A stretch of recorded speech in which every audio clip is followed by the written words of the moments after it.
朋友们，我们之前说通过观呢，我们可以将修行和生活的点滴完全结合在一起。所以修行并不是说我们采取某种特定的方法和智慧时才算修行，其余的时间就不是了。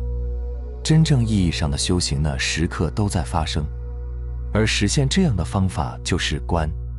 那今天呢，我们就再深入一点，讲一下什么是一心三观，以及我们该如何做到一心三观。好，一些平时接触过佛家经典的人呢，肯定听过18界、7大、5蕴等等说法，各种说法呢是互相涵盖的。其中越复杂的说法，是为了帮助思维迷惑越多的人层层破除迷惑而提出。但简单来说，我们只需要引入见相识这3个概念，就可以理解佛家的一切修行。比如说止观这个方法，它发生在哪里？就发生在识中。从广义上来说，我们把识呢分为8识，其中8识中的第8识阿赖耶识，如果恢复清净无染，就变成了如来藏识。而如来藏就是佛家说的宇宙一切物质现象和精神现象的本源，我们也可以叫它法性、自性、道等等。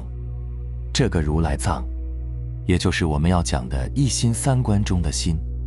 这个作为本源的识呢，清净无染，寂静而光明，寂而常照，照而常寂。对于止观来说，照而常寂是止，寂而常照是观。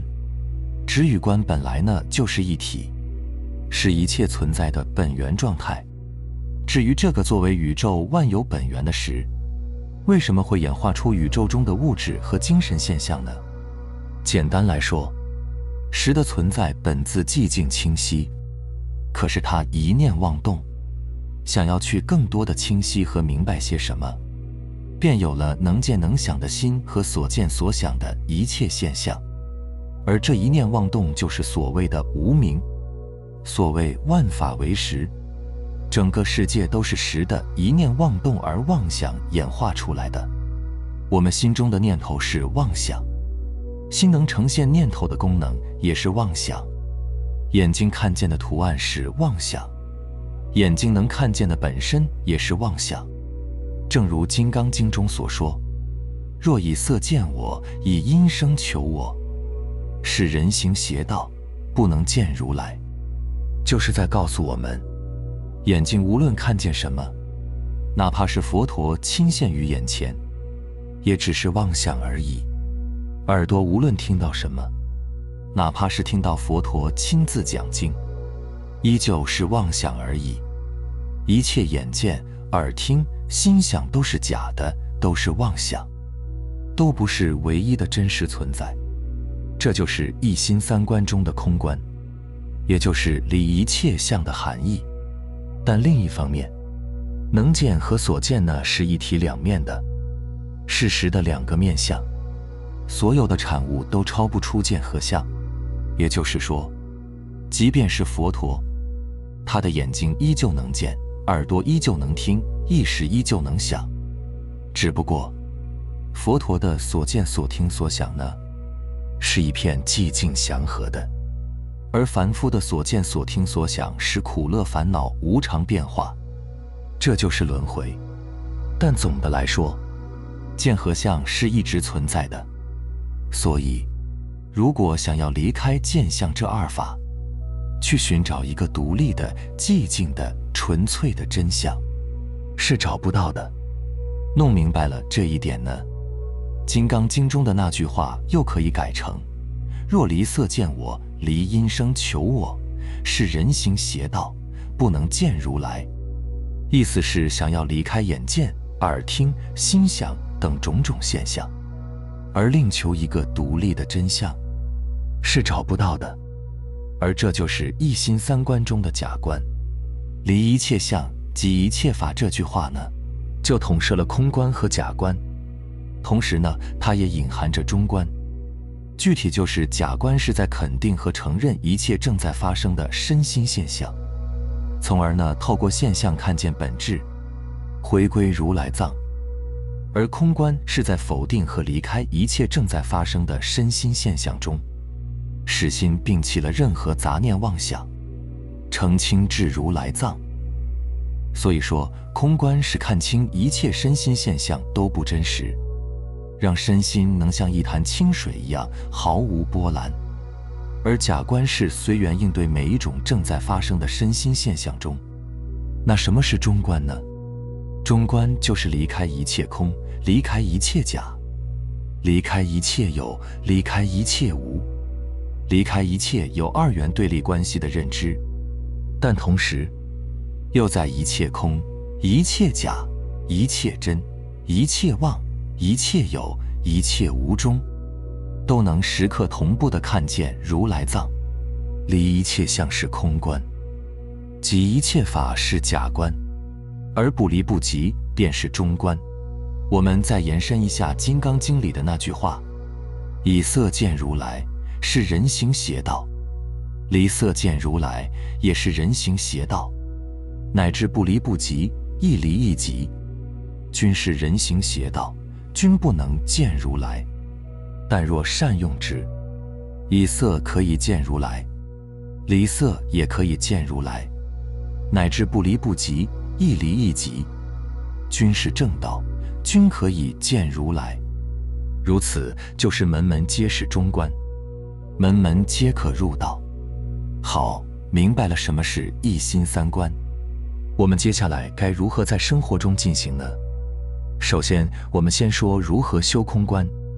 总的来说，空观、假观和中观三者呢，非一非三，一中有三，所以不能完全区分开。但平时我们在止观的实修中呢，一般需要从空观做起。修空观某种角度修的是出离心，修的是清净心。如果没有出离心，就会终日陷入物质追求、情感名利中不能自拔，不停地体验苦乐轮回。而所谓的出离心呢，就是放下。从见相识这三者的角度来说呢，就是放下一切相，离一切相。就像佛家有一个故事，说有人带了2只花瓶去拜访佛陀，一见面，佛陀就对他说放下。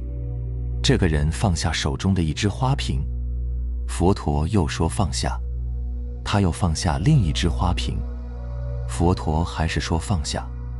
他心中感到不解，说我手中的东西都已经放下了，你还要我放下什么呢？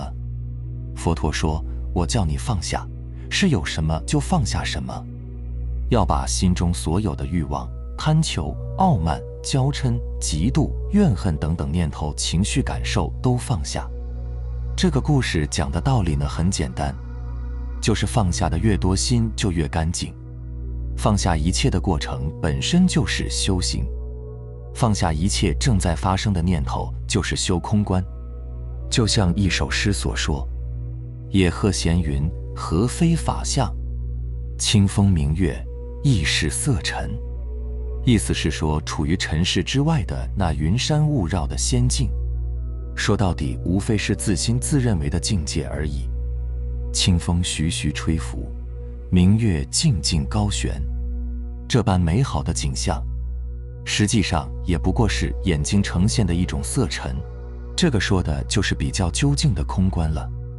所以在空观的角度，心中但凡有一念起，皆是妄；眼耳鼻舌身但凡接触到外尘，无论是清净的外尘还是喧嚣的外尘，随之产生的感受也都是妄，因为它们都是见相识三者中的相。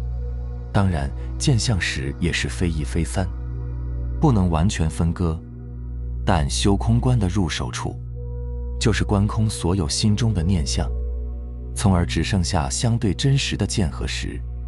见的表现是恒常的清晰呈现，就像眼睛能看见，恒常能呈现出黑暗或者光明；心的能见，恒常能呈现出有念或是无念。而识的表现是一种主观存在的光明感，也就是说，识能够时刻清楚地识别到心中有念还是无念，念头的内容是清楚明白还是迷惑不解。因此，当相被观空归于寂静，心就会处在见和识本身的清晰与光明。这种心灵本自清晰光明的状态，就是空观的意义。进入这样的身心状态，就可以说是进入了禅定。对于具体修空观的方法，就是空此一念。这其中的一个方便法门，就是对所有正在发生的念头说不是。意思就是说，真正的我不是你，你只是个生灭变化的暂时一念而已。而这个过程呢，一般在静坐冥想中进行。在这个过程中，无论内心出现什么念头和情绪，当它出现的那一刻，立即对它说不是。无论这一念承载的是什么，是智慧还是无明，是对未来的担忧还是过去的回忆，但凡有任何一个念头的出现，都对它说不是。如果我们的观足够敏锐，我们甚至可以观察到念头发生的细微动机，这是一种潜藏的惯性，在催促着一些念头情绪重复惯性的发生。当能够观察到念头产生的动机和惯性时，我们就观察到了习气、业力和命运。然而空观终究是不陷入任何念头与细微习气中，所以对此，我们修空观要有出离一切念头的决心，包括这个决心本身也要出离任何的动机，包括出离放下这样的动机，都是心的妄想。当我们有足够的定力和耐心，修空观一段时间后，所有的念头与动机就都会变得转瞬即逝。也就是说，之前当动机出现的时候呢，我们下一步就惯性地变成了念头和情绪本身。开心的时候，我们就是开心本身；烦恼的时候，我们就是烦恼本身。而在对动机和念头说不是中，心和念头情绪之间呢，就有了空间和距离。这种空间与距离便是所谓的静与定，也便是止观所谓的止。当然，在这个过程中，我们依旧不要认为自己有所得。一旦产生有所得的境界心，就又落入了念相中。只有不断地离一切相，以至于离无所离，连离的概念也自然消散时，就能领悟空的含义。好，说完了空观，接下来说如何修假观。如果说空观是对所有正在发生的念相说不是，那假观就是对所有正在发生的念相说是的。我们之前讲过这样一个故事，说有一位禅师被一位怀孕的少女诬陷说是孩子父亲，少女的家人前来对质，情绪激烈，甚至拳脚相加。禅师只是默默地说：“是这样吗？”他父母看到禅师神态安详，似乎一副默认的样子，最后也不闹了。等少女生下了孩子，他们马上带给禅师抚养。3年后，少女因为愧疚，向家人坦白了诬陷的实情。家人前来道歉，小镇上所有人都称赞禅师胸怀广大，品德高尚。禅师也依旧说：“是这样吗？”其实他并不是在对现实妥协，也不是秉持着某种高深的智慧和广大的胸怀，他只是在对自己时刻正在发生的每一种身心感受、每一种念头情绪臣服。他臣服的是能呈现一切身心现象的自性。从见相识的角度来说呢，空观是空了相，离开一切念相，从而剩下见和识；而假观是顺随一切念相，从而透过这个表象呢，去看到自己是对象的见和识。上面的禅师就是在做着这样的修行。当然，无论是空观还是假观，都是建立在观的基础上。我们首先要观察到念头和情绪感受，乃至它们产生的动机，才能对这一切说是的或是不是。最终的目的，依旧还是回到本自寂静光明的见和识上。而不是成为念头、情绪这些变化无常的相，从而回归内在的时刻祥和宁静。所谓假观，其实也和佛家说的如是观差不多，意思是此刻我的一切身心感受应该是这样的。这其中的智慧呢，就在于如是，就是首先不再抗拒现在此刻任何正在发生的一念，因为对前念的抗拒已经是第二念，所以问题的关键是，我们要从第一念中就看到自己是见何时，而不是在后续的念念相续中寻找方法和解脱。寂静而光明的时本身就是一切智慧的源泉，也即是解脱本身。在另一个方面呢，空观代表着出世，假观代表着入世。在空观的基础上，我们修好假观后，就不会再畏惧世间的一切现象，这就是所谓的无畏。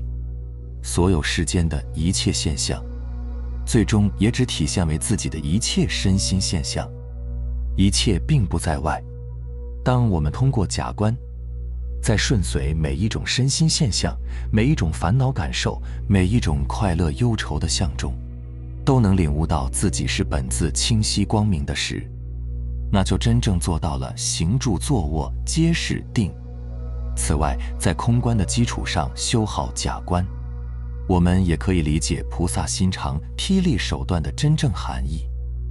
霹雳手段就是对那变化无常的相的假用，如果我们愿意，就可以立起威猛相，可以勇敢对一些事情说不，但内心却依旧是光明而寂静的。